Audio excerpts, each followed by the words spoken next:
전일장 공포스러운 매도세를 딛고 외국인들의 돌아온 매수세에 힘입어 양 지수 모두 전일장의 낙폭을 모두 회복을 해주고 있습니다. 자, 여기서 조금 더 힘을 내서 원래 그 지점까지 도달하게 된다면 너무나 좋을 텐데요.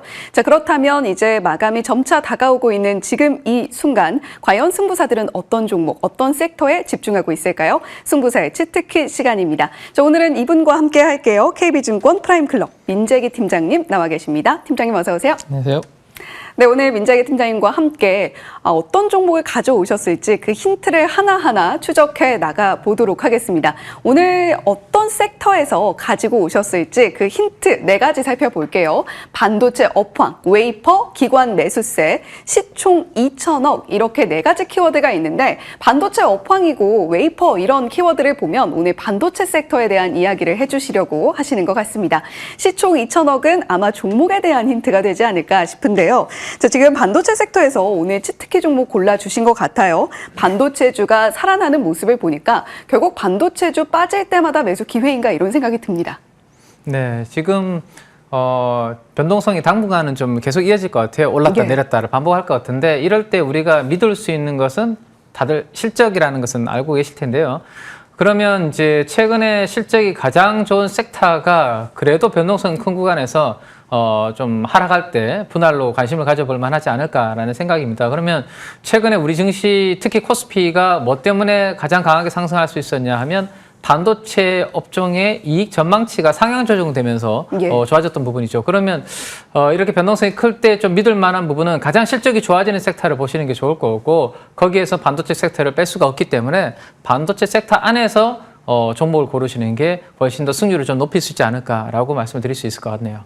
예, 이익이 성장할 수 있는 섹터 안에서 종목을 고르는 것이 이러한 변동성에서 살아남을 수 있는 강력한 방법이 되지 않을까라는 말씀을 해주셨습니다. 자, 그렇다면 반도체 투톱과 소부장 쪽에서는 어느 쪽에 조금 더 무게를 두는 게 좋을까요? 최근에 이제 삼성전자하고 SK하이닉스의 흐름을 보면 약간 미뤄왔던 증설을 다시 좀 시작하려고 하는 그런 흐름들이 나타나고 있거든요. 그러다 보니까 많이 오른 삼성전자, SK하이닉스에서는 일부 차익 실현이 외국인 쪽에서 좀 나오면서 그 자금들이 오히려 반도체 소부장 쪽으로 좀 들어가는 그런 모습이 좀 감지가 되고 있습니다. 그래서 반도체 투탑은 베이스로 일정 부분은 조금 가져가시되 아마 요 변동성이 어느 정도 잦아드는 그런 안정 구간에 들어가면 기관 투자가들과 외국인들 입장에서는 수익률 게임으로 본격 들어가지 않을까 싶은데요. 삼성전자, SK하이닉스를 가지고 수익률 게임을 벌이기보다는 상대적으로 좀 가벼운 반도체 소부장 쪽에서 수익률 게임을 벌일 가능성이 높기 때문에 반도체 소부장을 한번 지금쯤에서는 또 보시는 건 괜찮다라고 생각이 됩니다. 예, 그렇다면 오늘 섹터 힌트는 반도체로 나와 있는 만큼 반도체 소부장단에서 탄력이 좋은 종목을 주실지 아니면 우리가 조금 더 집중을 하고 무게를 실을 만한 무게감 있는 종목을 주실지 기대가 됩니다. 자, 그렇다면 종목 바로 공개하면 재미없겠죠.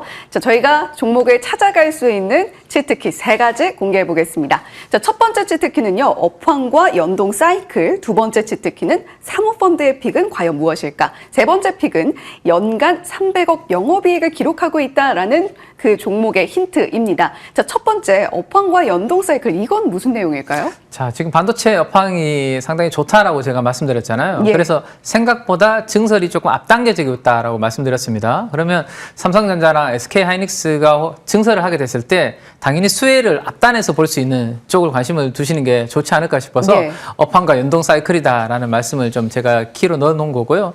두 번째는 최근에 낙폭이 큰 종목들은 노리는 건 괜찮은데 그냥 단순하게 낙폭이 큰 종목들보다 낙폭이 커졌을 때 기관 투자가들이 저점에서 매수하는 종목들을 관심을 두시는 게 훨씬 더 승률이 높을 것 같습니다. 그중에서도 정보력이 좀 뛰어나 사모펀드 쪽에서 사고 있는 소부장이면 괜찮지 않을까라는 판단을 하고 있고요. 마지막으로는 이제 실적입니다. 실적이 연간 한 300억 정도 버는데 실적보다 아직까지 밸류에이션이 크게 부담이 없는 기업이라서 이 키워드를 선택을 해봤습니다. 예, 3가지 키워드를 모두 이렇게 간략하게 하나하나 풀어주셨는데요. 우리가 이 힌트만 따라가게 된다면 변동성에도 크게 흔들리지 않는 굳건한 종목을 찾아갈 수 있을 것 같습니다. 자, 그러면 오늘 승부사의 치트키 종목 바로 공개해 보도록 할게요. 자, 오늘의 민재기 팀장님이 공략을 해주신 치트키 종목은 바로 사이맥스입니다. 여러 가지 이 업황의 사이클 안에서 이익 성장까지 견고하게 기록해 줄 수 있는 종목으로 말씀을 해주시고 계신 것 같은데요. 이 사이맥스에 대해서 장단기 전략 좀 들어볼 수 있을까요? 네, 이 사이맥스는 반도체 웨이퍼를 이송하는 장비로서 국내에서는 뭐 점유율이 상당히 가장 높은 점유율을 기록을 하고 있습니다. 그러면 반도체에 관련된 캐펙스 인프라 투자가 진행이 되었을 때 가장 앞단에서 이송 장비는 설치가 되어야 되기 때문에 빨리 수혜를 볼 수 있는 기업이다라고 말씀을 좀 드릴 수 있을 것 같고요. 그다음에 조금 전에 아까 우리 키워드에서 300억이라는 숫자를 봤는데요. 매출액은 한 2천억 정도를 내고 있는데 영업이익 체력은 연간 한 300억 정도를 벌고 있습니다. 근데 시가총액이 아직은 2천억대 초반이거든요. 그러면 벌어들인 이익이 300억인데 시총이 2천억 되면 아직까지 밸류에이션이 한 10배 정도밖에 되지 않기 때문에 다른 반도체 소부장 대비해서는 밸류에이션이 크게 부담이 없는 그런 수준에 있는 것 같습니다. 그래서 반도체 소부장 쪽에 수익률 게임이 펼쳐졌을 때 밸류에이션 부담 없는 종목으로 관심을 좀 받지 않을까 싶어서 이렇게 정리를 해드리면 될 것 같습니다. 예, 사이맥스 오늘장에서도 21% 불기둥 뿜어내고 있는데요. 지금 영업이익이 300억가량으로 추산이 되고 있는데 시가총액은 2천억밖에 되지 않는다. 거기다가 사모펀드의 픽을 받고 있고 국내 점유율도 상당히 높게 가져가고 있다는 모든 부분이 긍정적으로 흘러간다라고 말씀을 해주셨습니다. 자, 그렇다면 우리가 첫 번째 승부사의 치트키 종목은 사이맥스로 만나봤고요. 자, 그렇다면 두 번째 종목은 과연 어떤 sek터에서 골라오셨을지 그 힌트 로드맵 열어보겠습니다. 자, 첫 번째는 광케이블 수요고요. 두 번째는 아라미드, 고성장 기업, 기관의 픽 이렇게 네 가지 키워드가 있는데 앞서서 사이맥스가 사모펀드의 픽이었다면 이번은 기관의 픽입니다. 자, 그렇다면 이 힌트 안에서 우리가 추출해 볼 수 있는 섹터 아라미드라는 키워드에서 좀 추출이 가능한 것 같은데 화학주에서 골라오신 게 맞을까요? 네, 지금 이게 화학으로 분류가 돼 있긴 한데요. 이 회사가 사실은 요즘 AI 데이터 센터에 광케이블 관련된 부분들이 이슈가 되고 있잖아요. 거기에 들어가는 이제 소재 관련된 부분으로 부각이 되고 있다라고 생각을 하시면 좀 좋을 것 같아요. 네. 단순하게 전통적인 롯데케미칼이나 대한유화 같은 이런 화학 섹터하고는 조금 성격이 다르다. 뭐 이렇게 말씀드릴 수 있을 것 같습니다. 네. 예, 전통 화학주 섹터로는 분류가 되어 있으나 거기에 AI라는 거대한 키워드를 등에 업고 있는 그러한 종목으로 골라오셨다라고 말씀을 해주셨습니다. 자, 지금 전쟁발 국제유가 변동성이 좀 큰 상황에 수혜도 좀 누려볼 수 있을까요? 지금 사실은 이렇게 이제 원유라든지 이런 부분들을 가지고 와서요, 유가를 가지고 와서 그걸 원가로 인해서 만드는 기업들은 사실은 최근처럼 유가가 강할 때는 조금 불리할 수 있는 부분들이 되죠. 비용은 올라가는데 수요가 그만큼 좋으면 비용을 이제 가격에 전가하면 되는데 최근에 뭐 그 정도로 지금 화학 업황이 좋은 상황은 아니다 보니까 유가가 올라가서 원가가 좀 올라가게 되면 사실은 기본적인 화학 회사들은 조금 스프레드가 줄어들 수 있는 부분은 있다라고 생각을 좀 하셔야 될 것 같아요. 네. 예, 우리가 그 안에서 어떤 좋은 종목을 옥석가리게 할 수 있을 것인가 오늘 민재기 팀장님께서 골라오신 종목을 끝까지 지켜보시면 될 것 같습니다. 자, 그렇다면 종목 발굴을 위한 치트키 3가지 바로 열어볼게요. 자, 이번 치트키 3가지는요. 첫 번째는 광케이블 수요 폭증. 바로 이 부분이 AI와 연결될 수 있는 포인트가 아닐까 싶고요. 두 번째, 유리섬유 내구도 보강. 세 번째는 저PBR의 매력입니다. 이 종목도 밸류에이션 매력이 상당할 것으로 예상이 되고 있는데 자, 첫 번째 키워드부터 좀 풀어주시죠. 네, 지금 미국에서 AI 데이터 센터 서버에 대한 투자가 상당히 많이 진행이 되고 있고 그것 때문에 우리가 반도체 수혜를 받고 있잖아요. 그렇죠. 근데 그 뒷단에서는 앞으로 많이 지어지는 AI 데이터 센터 내에서 이런 데이터들을 아주 많은 양을 빨리 주고받는 그런 부분들이 필요한데 이게 과거의 단순한 이제 구리 같은 이런 케이블로는 한계가 있다라고 해서 요즘 그런 부분들이 이제 광으로 유리섬유 이런 부분들로 좀 바뀌고 있는 부분들이 되거든요. 그래서 이제 이 회사는 그런 부분들을 좀 보강하기 위한 내구도를 좀 보강하기 위해서 이제 아라미드라는 이제 부분들이 들어가게 되는데 이 회사의 주력 제품 중인 이 아라미드가 그동안 이제 업황이 조금 부진했었는데 좀 턴어라운드를 할 수 있는 부분들이 AI 데이터 센터로 인해서 만들어지고 있기 때문에 좀 주목할 포인트라고 생각을 할 수 있을 것 같아요. 네. P와 Q가 동시에 늘어날 수 있다는 기대감인가요? 네, 맞습니다. 앞으로 AI 데이터 센터를 많이 지으면 지금 Q는 당연히 늘어나는데요.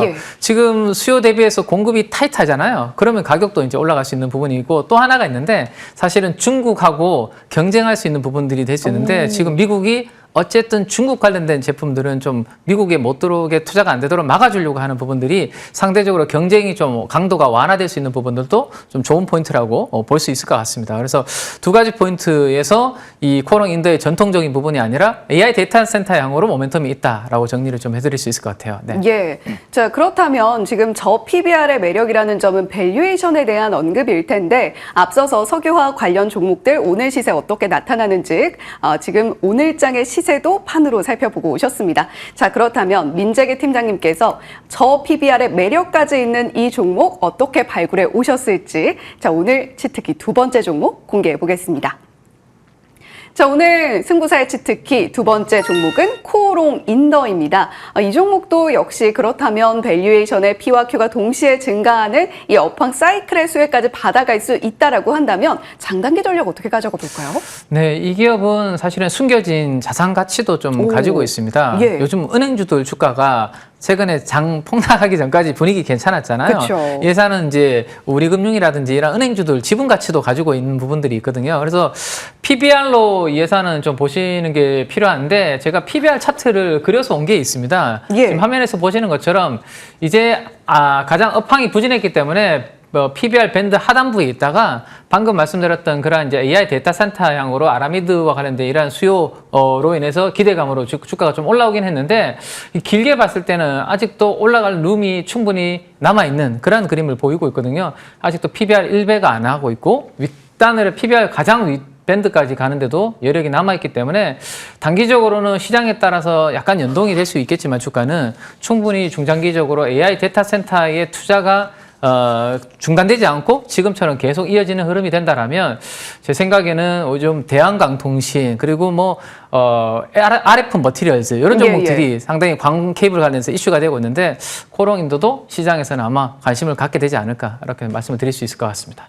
예, 광케이블 수요가 늘면서 통신 섹터에 있는 RF HIC 같은 종목들도 급등을 이어가고 있고 그 밖에 화학 섹터로 전통적으로 분류가 되어 있던 코오롱 인더 같은 경우에도 아라미드 수요에 대해서 재평가가 이루어질 국면이 아닌가 싶다라고 말씀을 해주셨습니다. 자, 오늘 전반적으로 시장이 반등을 반갑게 해주는 하루 안에서 첫 번째 치트키 종목으로는 사이맥스, 두 번째는 코오롱 인더 잡아주셨는데요. 장단기 전략까지 꼼꼼하게 챙겨가시면 좋을 것 같습니다.